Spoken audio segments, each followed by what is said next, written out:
Ladies and gentlemen, we have a very special guest with us today on the I Drink From Skulls podcast.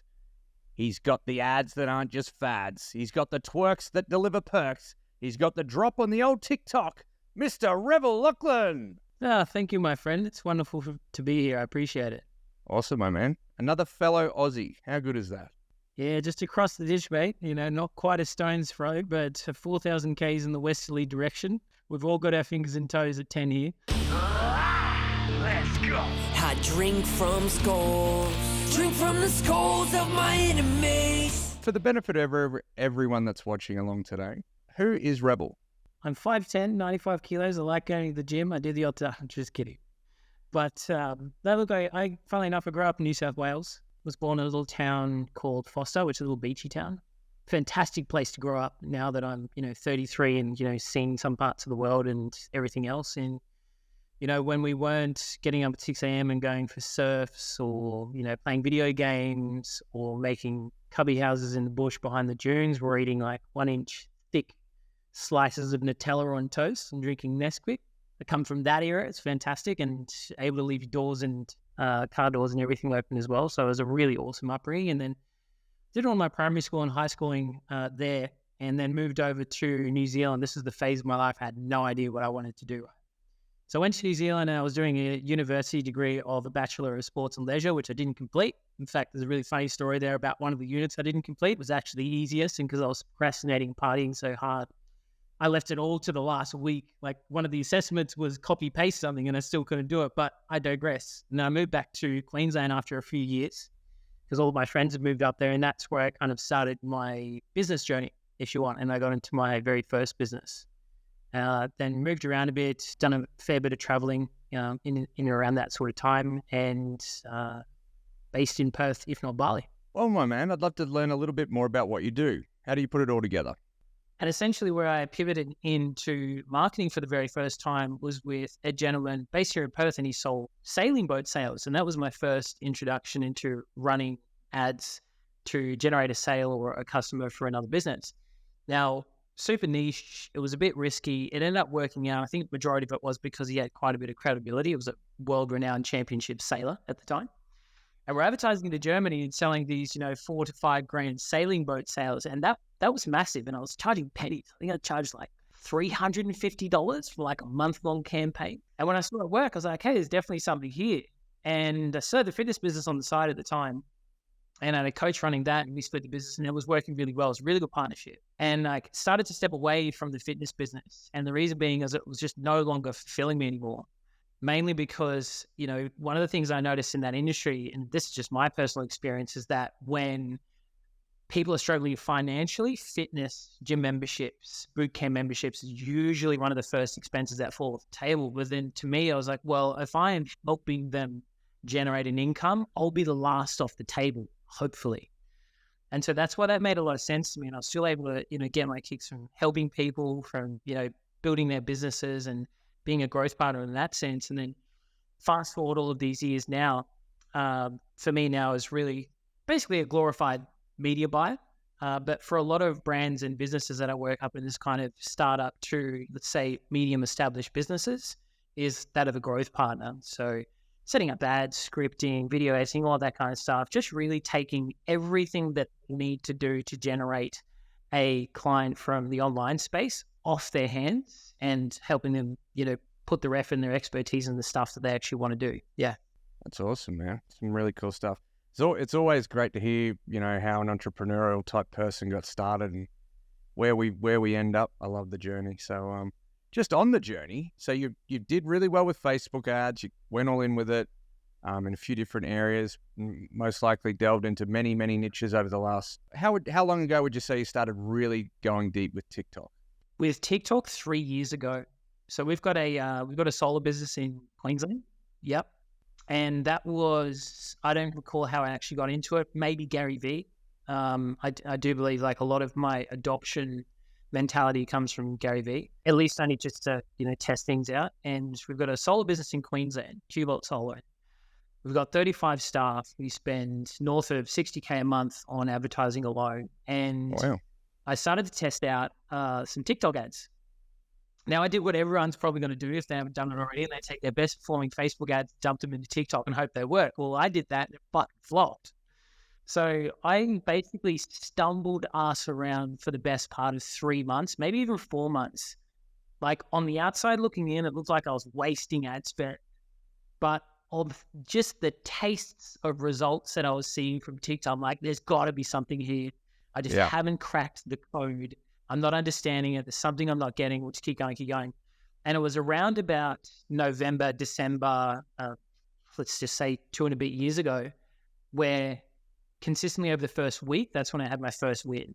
And we were getting leads and inquiries fully qualified for half the cost out of Facebook. Now, bearing in mind that Facebook, I still consider to be a major, major player, and we've got a lot of budget invested over there. But to me, TikTok is just another fishing pole, if you want. And obviously, having more fishing poles, you get a better chance to catch more fish, more leads, more inquiries. The difference that I found was that where we would pay up to $150 for a fully qualified lead on Facebook, we were paying about $45 to $50 max on TikTok for the same, if not more highly qualified, just through virtue of asking more questions of the customer. Yeah. I told you I could waffle a bit. No, I love it, man. I love it. It's funny. Interestingly, my first TikTok ad was a hit, but it was a video. It was one of my. It is the best video I've ever had on Facebook. It's not what people would normally do on Facebook. Probably should have always belonged on TikTok, but it's cool. I love it. And with the meltdowns with Facebook and the changes they were making, it made sense that you jumped in early and got amongst it. So that was a big thing, man. And you would know yourself, like it's customer support on Facebook is difficult, to say the least. Not to mention ad rejections. Like, it's funny, we're talking about it. I was only talking to my business partner yesterday morning about our best performing ad on Facebook for about 8 months. Haven't touched it. It's worked well for 8 months. Got rejected. And I was like, what the fuck is this all about? So I went and did the approval process, got it back that afternoon. But I was in damage control. I was like, Daniel, man, I need to film this script, do this. We're going to redo it again and launch it again. But we got it back. But that's not always the case. In fact, it's probably majority of the time not the case for a lot of small business owners running their own ads. And it's quite a head fuck, to say the least. Yeah. Whereas TikTok, 90% of the time you launch a customer support ticket, you end up talking or getting an email back or talking to a human being within 24 hours, if not less. That was the first thing that I noticed. Their support was just flawless. Their reps are pretty good. I found that the overall support they can get from them and resources, their reps are actually really proactive, I've found, and just letting you know about updates that particularly affect our clients or this ad account or this particular objective that we're using. So yeah, that's been really refreshing. That's awesome. Supports everything in this day and age, so that makes a lot of sense. Most of our audience, interestingly enough, is contractors, home improvement guys, roofers, anything to do with the home essentially, but largely based in America. So I'd love you to share some insights, providing you're cool with it, of what they could do to start leveraging TikTok, or like what would be some tips and advice? TikTok is heavily creative. So if you're planning on running any sort of paid ads on TikTok, you've got to have a decent asset library ready to go. Because I call it a con, but it's only a con in perception in comparison to Facebook.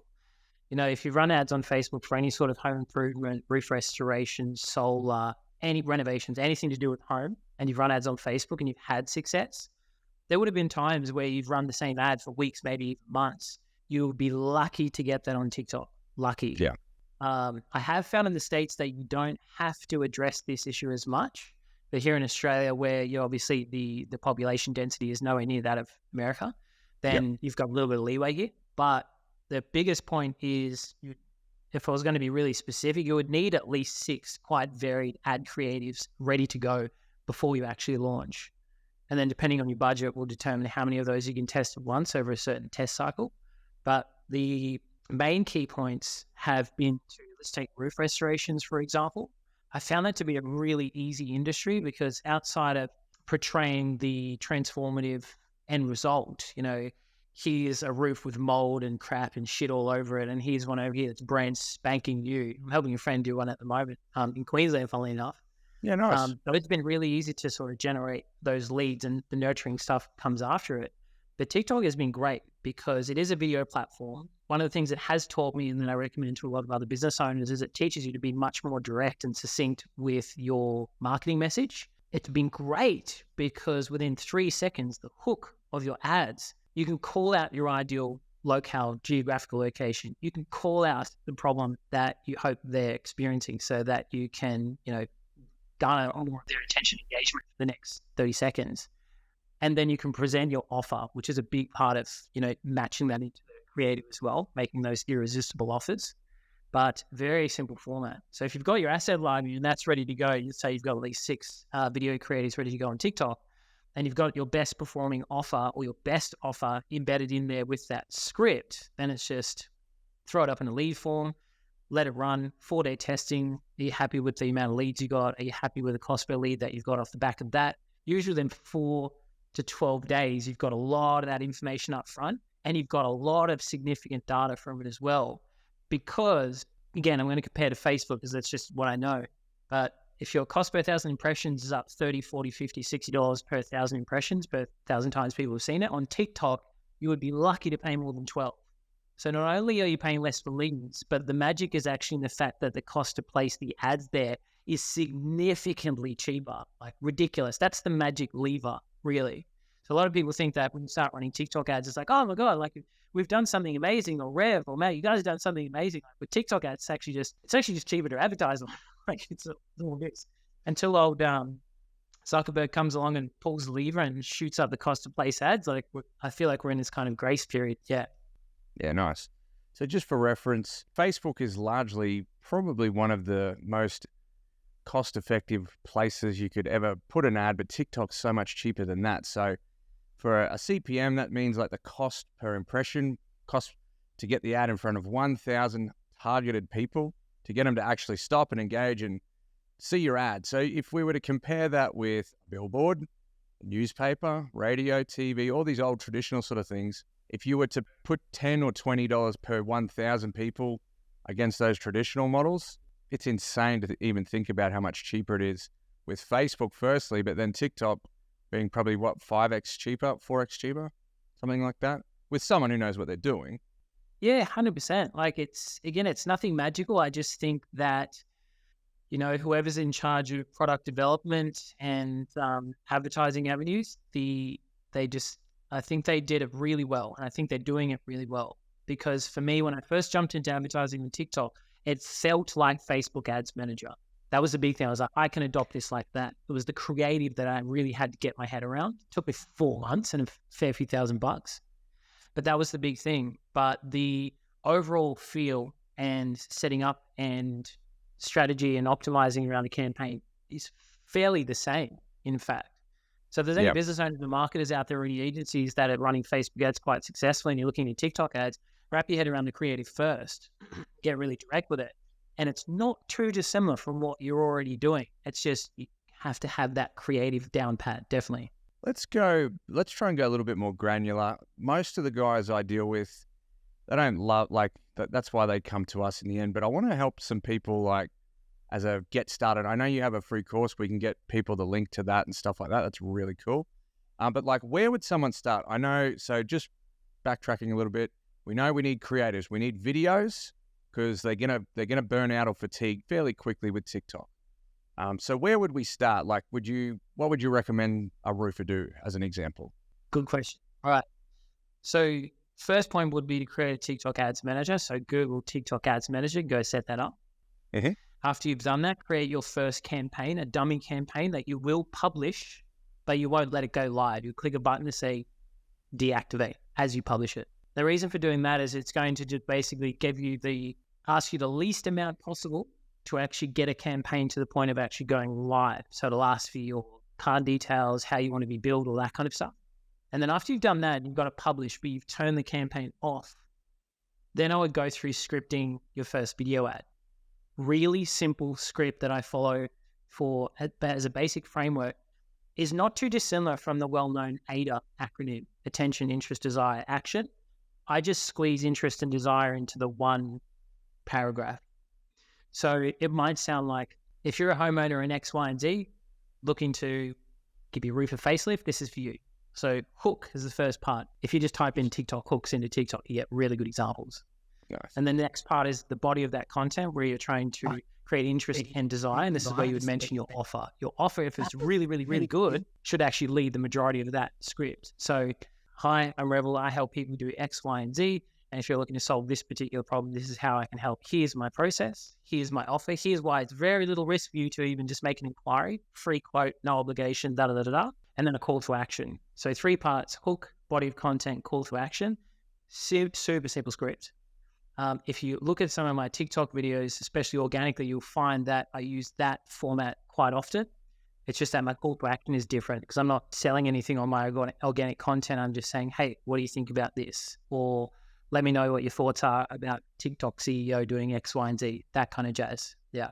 Once you got that video, simplest way I've found that I do for clients to get them to shoot the video, because the majority of our clients are comfortable shooting on video. If you're not, then you can find a creator to shoot the video for you, royalty free, but would have them to sit in front of the video on their phone camera, just like I am now, but turned obviously portrait, and have them deliver the first sentence as best they can, and then pause. Deliver the second sentence, and then pause. This gives you an awesome opportunity to get it all in the one video, so you don't have all these clips to go through. And you get the opportunity to deliver each sentence in that script to the best of your ability, authentically. Because I have found that, especially if someone's new to presenting a video ad on camera, they sound quite robotic, and you can see them looking at the screen, regardless of whether there's a teleprompter or not. You can still see that their brain's ticking over what they're reading. So if I just have them remember one sentence, deliver it, pause, you get that opportunity to deliver that script as best as humanly possible. Then you go into editing the video. Simplest way to edit it I've found is through, especially for the beginners, is CapCut. So that's TikTok's app. Really simple to use. You drop the whole video into there, and you would just split it at the start and the end of your sentences. And so you get a nice, long, flowy, seamless video ad out of there. In CapCut as well, that's where you can add your captions. So you can add all manner of whiz-bang captions in there to make it more engaging and all that kind of stuff. And you can click auto-translate, and you don't have to write out all your captions. It will just spit them all out, and then you can make them pretty polished and professional from there. Export that. If you were running Facebook ads, this is a really neat opportunity to export it as an Instagram story or TikTok ratio, 9:16, I think it is. And additionally export it as 4:5, which is the slightly more vertical than a square ratio that is shown sometimes on Facebook mobile newsfeed and Instagram mobile newsfeed. And that saves you a lot of time. I have found more than 80% of our best performing TikTok ads work really well on Facebook, not usually the other way around, but there's definitely exceptions there. Export the video, drop it into the TikTok campaign, craft your lead form. Your lead form is kind of like your salesperson, if you want, for the inquiry. So that should be all about what's in it for them by requesting a quote, by getting in contact with the business. It should really sell that step. Shouldn't necessarily sell the service. You should sell the transformation, in my opinion. And then after you publish that and it goes live, you've got a TikTok campaign ready to go. And you can connect all of your whiz-bang automation stuff, like Go High Level or Zapier, and your email, text, nurturing sequences, all that kind of stuff. Yeah. Yeah, nice. That was really good. You do have plenty of resources free, and we'll get people to connect with you at the end. But that was really cool, man. What have you found to be, like, just in your experience? You've been on it 3 years. What have you sort of found that's worked well or not? The good and the bad side of TikTok. Again, comparing to Facebook, you can perceive it as bad, but I just perceive it as is. It just is. If someone was to come from Facebook advertising for many, many years to TikTok and realize, you're telling me I have to create a new video every week if I want to keep results consistent, that can leave a bad taste in people's mouth. The upside is that you pay half what you normally pay for a lead, and that's massive for everyone's bottom line. I know for our business, it's massive for our bottom line. Yeah. Not having to pay 150 and only 45 for lead, like, it's huge. That would be the only con. And that's a light-hearted con as well. The pros compared to other platforms is that because they are TikTok's ads and how they're formatted and how you should script them, because you do need to be so direct, and you only have 60 seconds max to present in an ad, forces you to be more direct and more succinct with your advertising message. And that creative in itself, you can throw over, and this has been huge, throw it over into your Facebook advertising campaigns, into those relevant placements like Instagram Reels, like Facebook Reels, like Instagram Stories, like Facebook Stories, like Messenger Stories. And I always guarantee you'll see an immediate result within 3 days from just doing that, taking the TikTok ad that you just launched and then throwing it into those relevant placements over on Facebook. Works just as well, might even beat your current best Facebook results. Yeah. And all you've done is just recycle an ad that you're already using on TikTok. That's been huge, massive, in fact. And I've got a few speculations as to why that might be, but because we all know that Facebook Reels and TikTok Reels are direct competition, Meta's direct competition for TikTok, and because they're pushing a lot more of that placement in general, speculation is that the ad placement is a lot cheaper as well. So I think that's why that is. Again, it's no magic levers. It's just at this point in time, it's quite cheap to put the ads there. So that's a pro. When you run TikTok ads, you've got all of these creatives that you can redistribute to other paid media channels, even YouTube Shorts. We've had a small win on, nothing to brag about, but decent. Another fishing pole in the water, right? Probably the biggest one I found with TikTok is that Facebook, they don't like you asking financial related questions.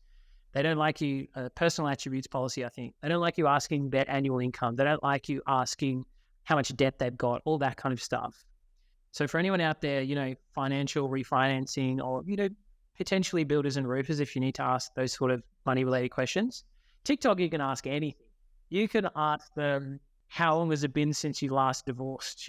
Like, did you lose your firstborn? Like, not that you would, but that's the level of question that you're allowed to ask for now anyway. It might be different for someone listening to this in a year's time, but for now it's massive. And that's why I think that, the lead quality's really on par with Facebook, but it's only because we're able to ask way more qualifying questions up front in the lead form before they can even submit a form. And that's been huge, especially for builders. They need to ask, whether they're pre-approved for finance, how much debt they've got, all of this kind of stuff, dependence, and we can get all that up front before they can submit, so they get a much better quality conversation off the back of that. So that's been a massive pro compared to Facebook.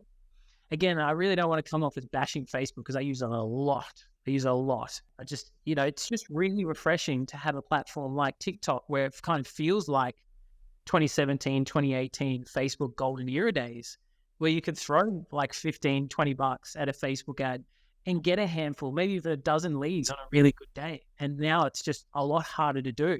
But with TikTok, it feels like, oh, we're kind of back here again. This is nice. That's the thing, hey, having some variety.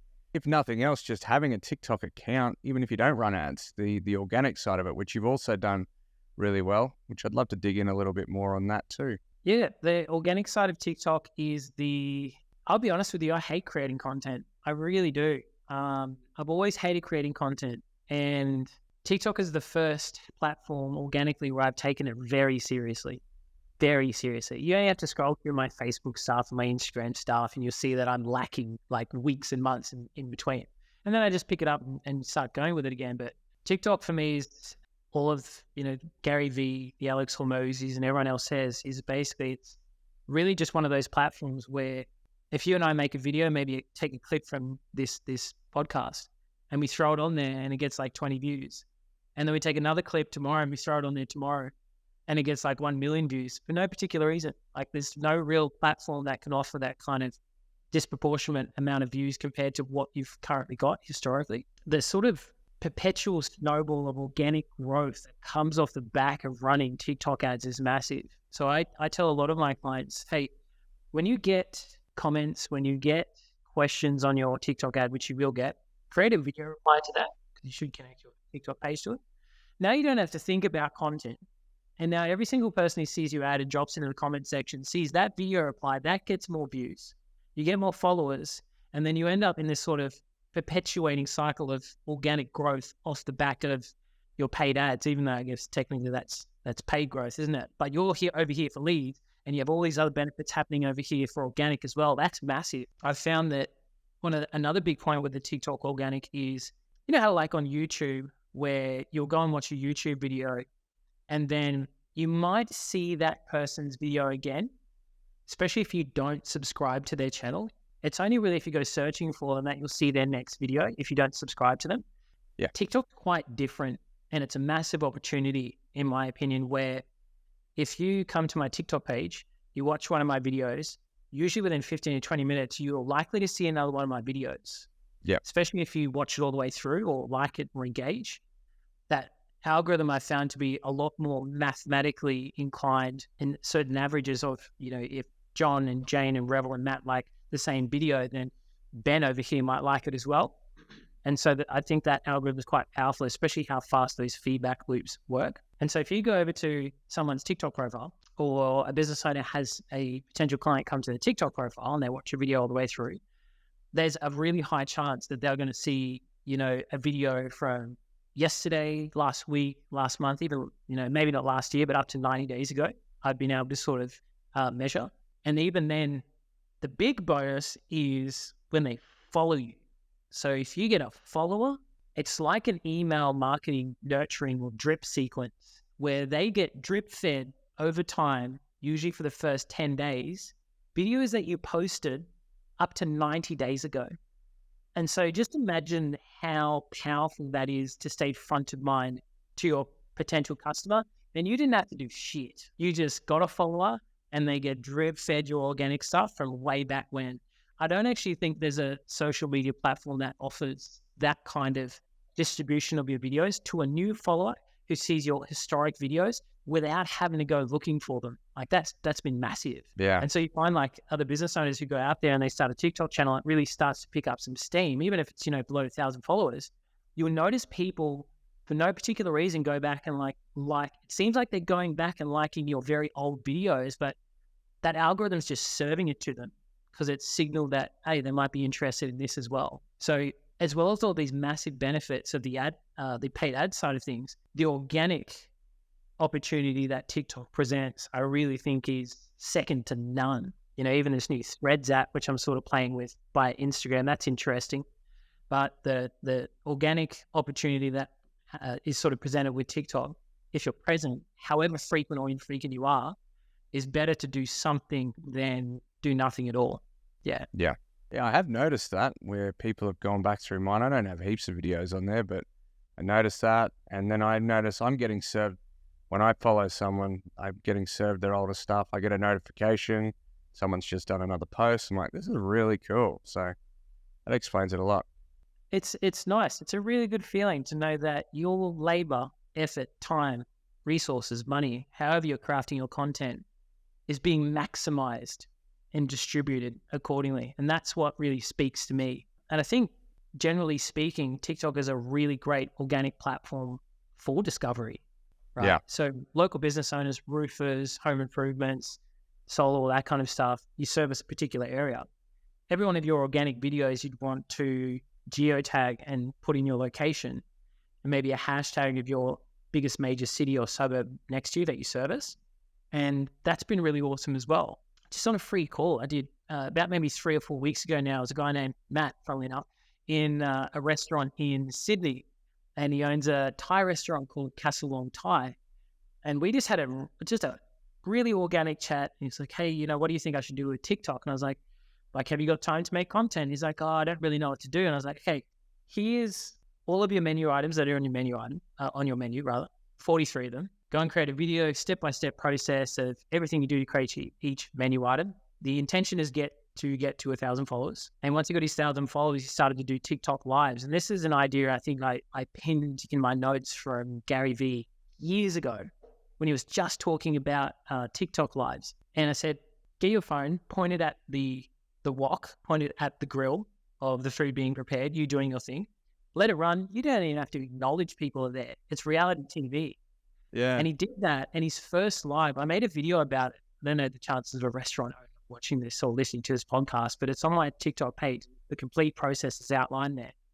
But that TikTok live got something insane, like 7,000 live viewers at one point. Damn. And a low point of about 3,000 viewers. And then that blew up. He's at about 15K followers in the local area over the first 3.5 weeks of doing that. That's been a massive success story. And he was asking me about ads, and I was like, yeah, look, restaurant and ads, that's a hard one for me. I don't have too much experience, but here's a really good organic idea that I've seen work a few times, and that's blown up. The only thing that we're doing now is to push lives a little bit further, is you can boost your lives with a bit of ad spend. So you can put $100 behind it, target your local area. And as you're doing your TikTok lives, it's getting forced out to your local area on TikTok, which has been really interesting to see as well. There's all of these whiz bang little opportunities on TikTok at the moment. It's why it's so exciting. But say for the home improvement businesses and the roof restorations and everyone in that looking for that particular customer base, I would really lean into content of you processing or work. Now, yes, transformative stuff is really, really good. But if you think about some of the craftsmanship videos you'll see on YouTube and definitely on TikTok, if you search woodwork or craftsman or something like that on TikTok, you'll get served these types of videos and they go bonkers. So where you see someone for no particular reason, there's actually no context in some of these videos and they get millions and millions and millions of views and they don't necessarily have a lot of followers to begin with, but it'll just start and he's straight bang into the work. And he's like building this coffee table, sanding back, he's doing some of this and some of that. And within about, 3 minutes, you still don't really know what's going on, but you're sort of sucked into the process of what's happening. Because like, I wonder what it's gonna look like at the end.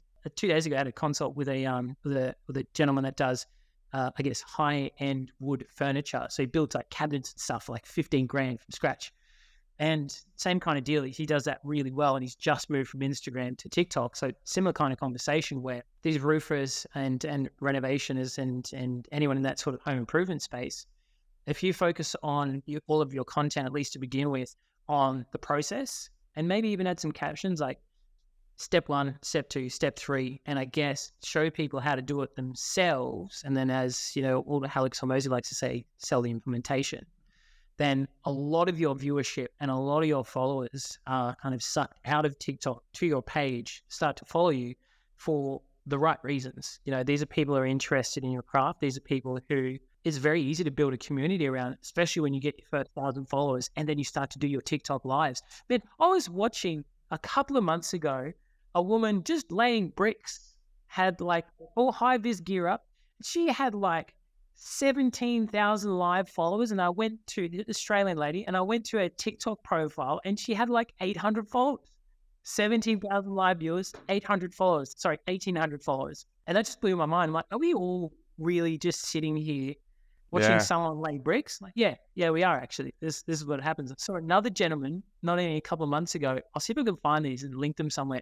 Saw another gentleman, all he does is he goes on there, just puts a TikTok live above his workbench, doesn't even acknowledge people's existence, doesn't even answer questions or comments, which probably should, but he doesn't. And there's just like 13,000 people watching live, and he's just sitting there sanding this big ass bench, and it's just him in process, him doing his thing. And that's been really cool to watch. Like, consider reality TV, irrespective of how you think you're going to sound. I don't think you get to give yourself that opportunity if you haven't even tried. I think you should just half-ass it, and that should begin. And only when you've done your first 30, maybe 40 videos, do you have some data and measurement of statistical significance to go back and go, this one worked really well, this one worked really well. One of my videos was just a half-baked video, for anyone in the States, which just means it wasn't really well thought through, of the TikTok CEO telling a presenter why he didn't let his kids on TikTok. And I'm like, oh, that's controversial. I'll do a green screen thing of that and I'll throw that up there. And it was about 15 seconds, got 14 million views. Like, my average video is probably about 500. Do you know what I mean? So it's been a really interesting journey. It's just very exciting to, again, have a platform like this that any business can go on and have kind of this leg up organically, as well as obviously jumping into paid ads if that's the right timing for them. Yeah. Yeah. Love that, man. We're running out of time here, unfortunately, and I'd love to keep chatting to you. But for anyone who wants to connect with you, like, where can they find you? Where can they get your resources? How can they have a chat with you? So if you just do a quick search on TikTok or even Google or LinkedIn or Facebook or Instagram for just my first and last name, Revel Loughlin, RevelLouglin. Sounds like Loughlin. It's got a Scottish background there somewhere. So apparently in New Zealand, they used to change their last names a lot if like someone in the family stole bread. So to get off the police record, they used to change their last names a lot. So I'd imagine I would have been Mick Loughlin somewhere, dropped the MC because one of the uncles stole a load for bread, and then changed the spelling further down the track again. So yeah, just Revel Loughlin only one of those social media channels. And is there, yeah, like I've mentioned that I know you do have a free course. I've bought some of your stuff. It's fantastic, top notch. Thank you. So yeah, anyone who wants to learn more about TikTok, whether it's organic, paid, anything in between, please connect with Revel. He will not let you down. Is there any final words before we wrap things up, my good man? This is a big one, but just start. It's really easy to overthink TikTok organically, especially. It's really important to start, because I do believe we have this window of opportunity. I'm really serious about this. We kind of have this grace period where it feels like early days Instagram, where you could post a picture, couple of hashtags, 1,000 likes. This feels like that again. And there will be a time soon, let's say year 2, 3 maybe, where we just will not get this reach again. So better you do something rather than overanalyze and try and become an expert on TikTok videos and organic without doing anything. So it's really important not to over-research, and it's really important to just start posting, definitely. Awesome. That's great. Revel, you've been fantastic. Thank you very much for joining the show, and stay tuned for the next episode, guys. We're out.